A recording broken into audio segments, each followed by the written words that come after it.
Vítejte u mého dalšího videa. A dnes mi přišla panenka, která stála 600 i s poštovným.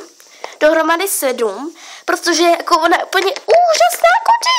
A teda já jí dám asi jméno Anička. Přemýšlela jsem nad tím a tak jsem se to rozhodla jí dát. No, takže to jdeme rozbalit. Jdeme.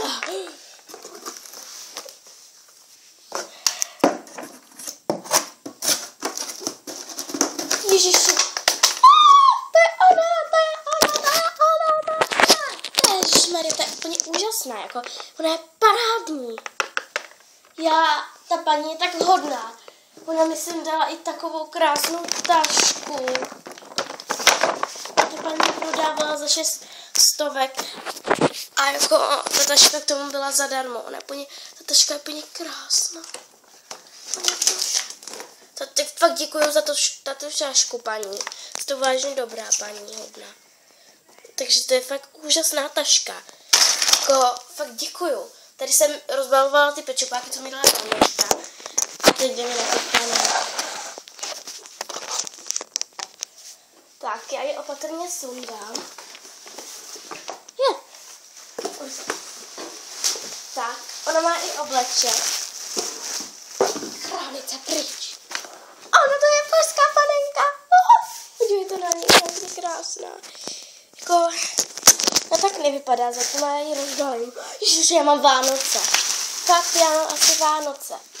Ježišimarja, to je úplně krásná, ty vole. Ty vogo. Ta jako je plně skvělá. Já si nemůžu pomoct. Ale jako já nevím, ale ona je úplně skvělá. Takže jako já jsem fakt vděčná té paní, že mi ji dala. Já jsem prostě tak šťastná. Teda, že ji prodává, jo. A už ji nemá, ale ona, ježišimarja, kdybyste ji viděli. Jo, já vám ji ukážu, pardon. Jsem se tak uchvátila, že mám Vánoce. A co mě asi vám ji ukázat. Anička! Že je perfektní. Ona je úplně krásná, jako mně se hrozně líbí. La. Mně se hrozně líbí, ona nikdy není poškrábaná. Jenom tady trošku na pusince. To nevidíte, ono to moc vidět není teda. Trošku, ale ona tam je fakt poškrábaná. Tady. To není, tam mám blbou kameru. Teď už to trošku vidíte, to takový tmavý. No. Teď trošku ještě tady jde na ručičce. Škrábaná.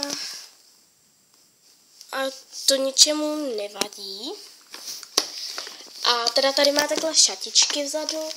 Má takhle dlouhý vlásky. A má mrkačky, očička takhle zavírací, když to. Tak já jsem se na ní cítila celý dny a teda bude to fakt Anička, protože nic jiného se tím nehodí. A myslím, že fakt božská. Ta paní mi dala i takovéto rifličky.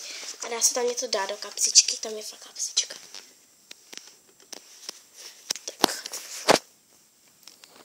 No ale já si myslím, že je úplně úžasná, jako, protože já jsem vážně překvapená. A teda fakt se mi líbí, takže doufám, že se vám tohle video líbilo, teda mě jo, protože jsem mohla rozvalit moji panenku. A takže mějte se fajn a čau.